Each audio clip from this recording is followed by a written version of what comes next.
and welcome to Become a Nutrition Facts Label Expert. My name is Brigitte Harton, and I'm a dietitian consultant with AgeWell. So, did you know that the Nutrition Facts label had a facelift?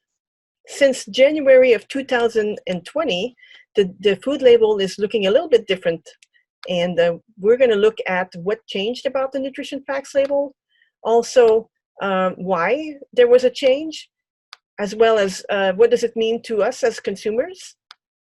And we're going to look also at food date labels and what they mean. So let's take a closer look here. The original label is on the left and the new label is on the right. So what jumps out at you when you're comparing the two? For me, the calories and the serving sizes are bolder, larger print, so they definitely jumps out more. Jumps out more when you're looking at the two label.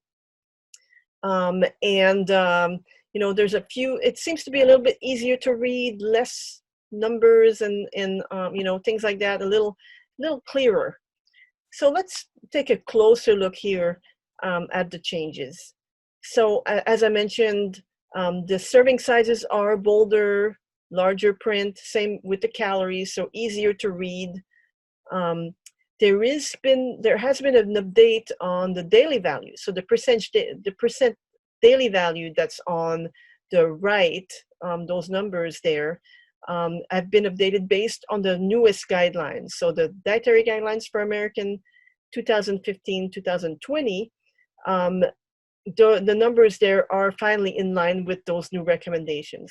So the original label came out in the 90s, and so it's been a while since there's been an update in the new recommendations. So this was well overdue.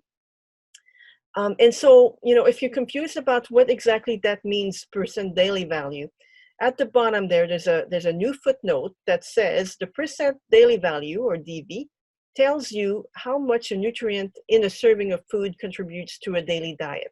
2,000 calories a day is used for general nutrition advice. So let's break that down a little bit.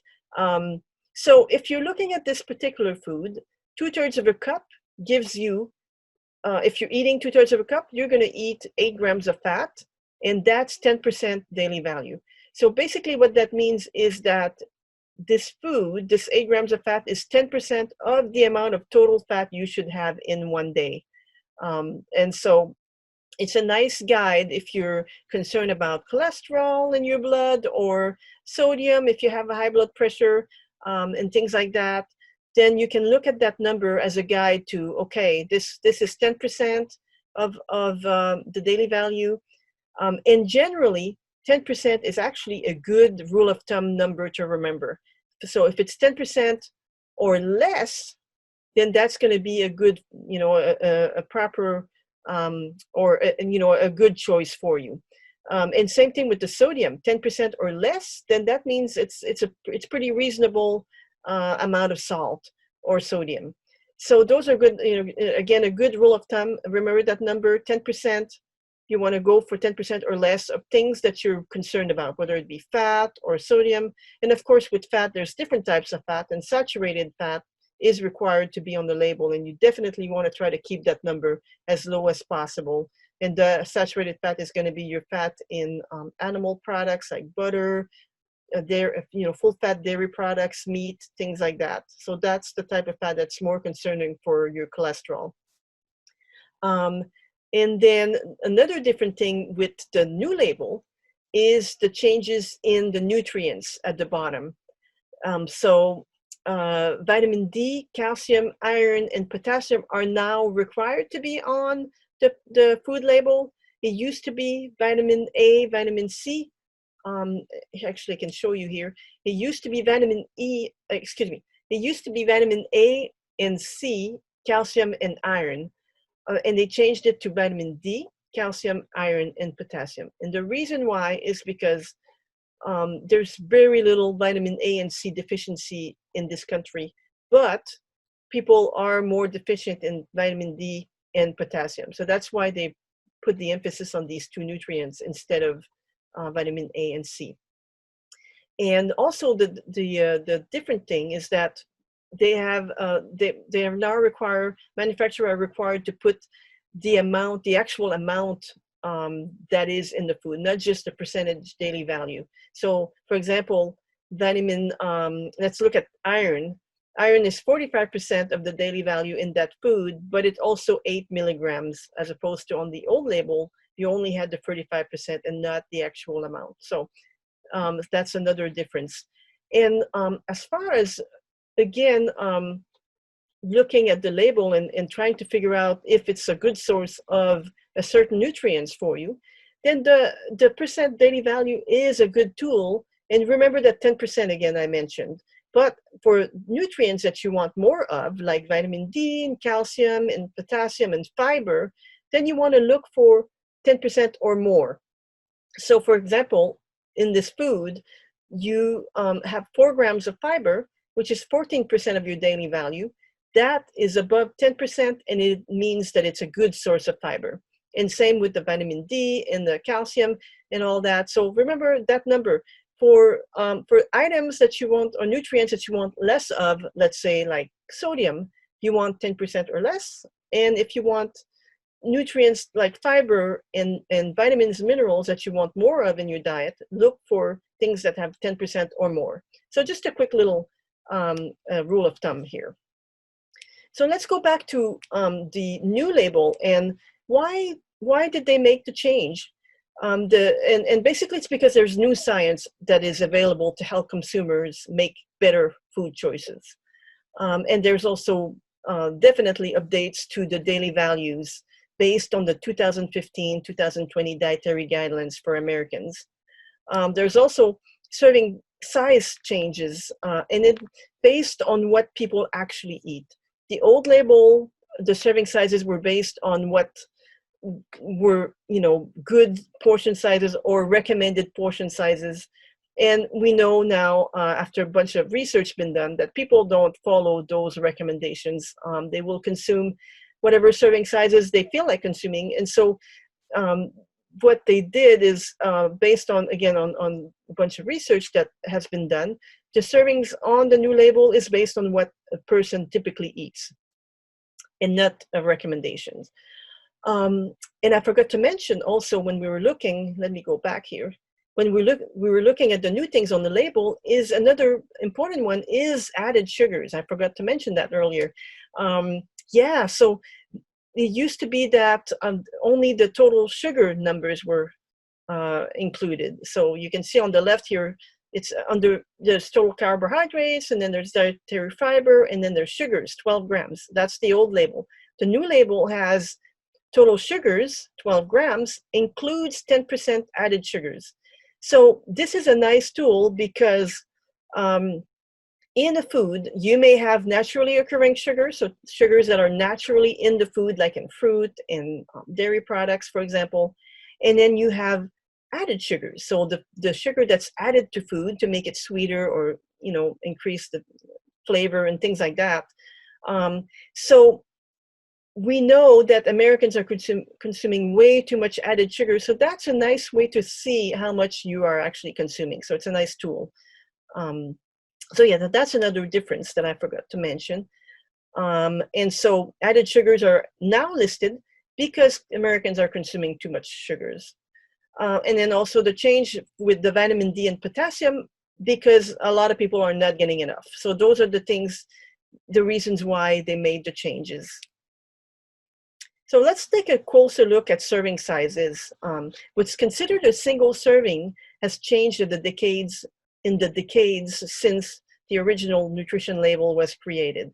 So now serving sizes will be more realistic to reflect how much people typically eat at one time. So for example, a pint of ice cream used to be listed as 4 servings, so a half a cup each. Now we know that people actually will consume more than a half a cup at one time. So a pint typically serves 3 people, and that's reflected on the new food label. Some people will actually eat the whole pint as well. And so the food label will have a split column for per serving and per pint, so that if you are consuming the whole pint, you can see how much you're also eating as far as nutrients. And the same thing for single size, single serving packages, such as soda bottles, for example. We have 12 ounces bottles out there. We have 20 ounces bottle out also. On the old label, it would tell you how much is an 8-ounce serving. But we now know that most people who buy a 20-ounce bottles don't just drink 8 ounce, put the rest in the refrigerator, and then drink the rest later. No, they'll eat, or actually they will drink the actual bottle in one sitting. So on the label, the serving size is the container, so the one bottle. It's no longer split between the 8-ounce and the container. So it makes it a little easier, less confusing for consumers.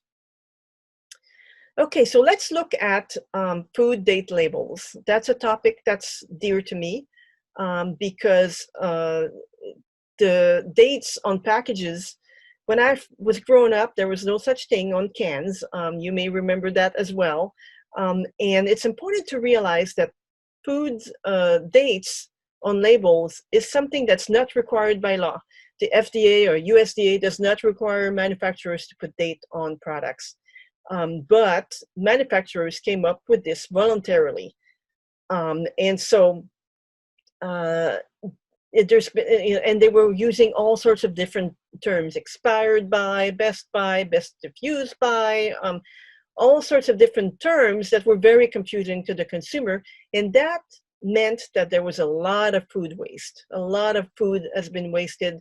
I've been guilty of that myself before I really understood what it all meant, to look at a date and, oh, it's past the date, and throw something perfectly good in the trash. You may have done something like that as well. And, of course, we were very confused. So hopefully I can clear this up a little bit for you today. So here's a few examples. And as I mentioned, manufacturers are putting these dates voluntarily. It's not something required.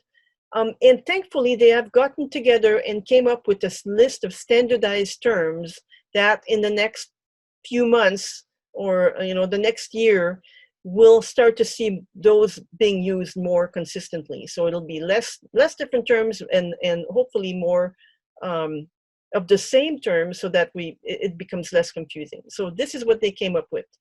So a use by date is the last date recommended for the use of the product while at peak quality. It is not a safety date, except for when used on infant formula. So infant formula is the only exception. Manufacturers are actually doing studies to see when an infant formula is no longer safe to consume. It's not the case for other products. There's no such research being done. It's something that they are based on their best judgment, that their food is quality is at its best. So again, these dates don't mean safety, except for infant formula. They mean quality. Okay, so you might see a sell by date, the middle label there. A sell by date tells the store how long to display the product for sale for inventory management. It is not a safety date. So again, this is for the stores to use so they can manage their inventory. It's not for us to determine the quality, the safety. And then the last one here, it says it's a best if used by or before date. So a best if used by before date indicates when a product will be of best flavor or quality. It is not a purchase or safety date. So again, it's important to realize that these dates don't mean that if you have passed the date, it's no longer safe to eat. It just means that the manufacturer feels that the product may not be at its best quality. So maybe the color is a little bit less. So for example, canned peaches, maybe the color is a little bit less bright orange, or etc. So that's all it means. It doesn't mean that it's no longer safe to eat. Okay, so how do you know then when a food is still good? So the most important thing to keep your food safer to eat longer is to maintain its quality by proper storage. So refrigerate things at the right temperature, freeze things, keep your non-perishable in a cool, dry pantry.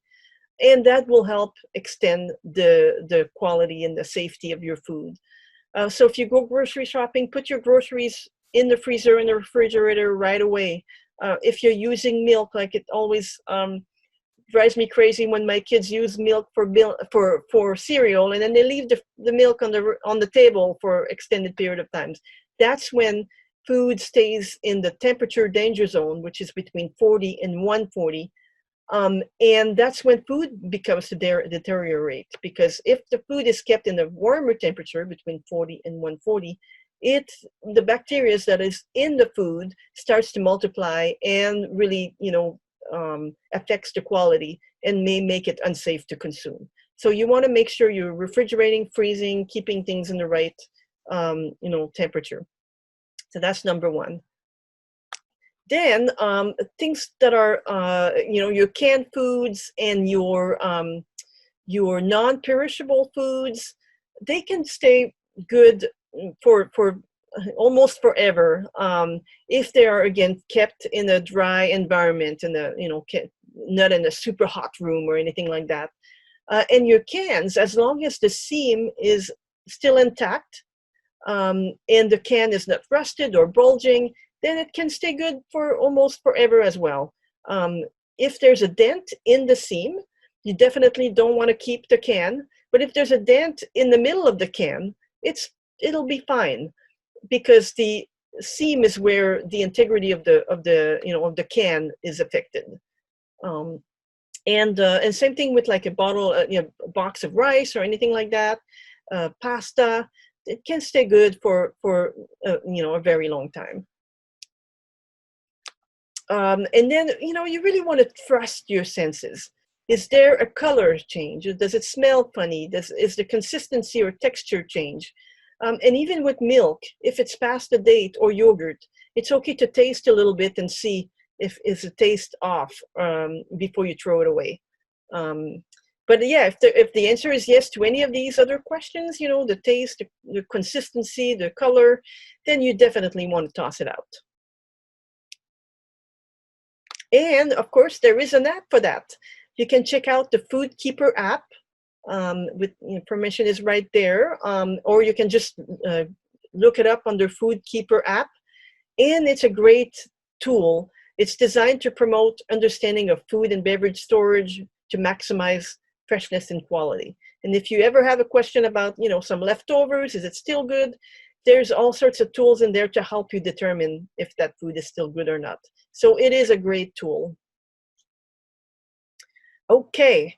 So that, with that's the end of my presentation. But I wanted to let you know, also make sure that that Age Well is here for you. We have all sorts of programs, Meals on Wheels and community meals and things like that. Of course, nutrition counseling with me.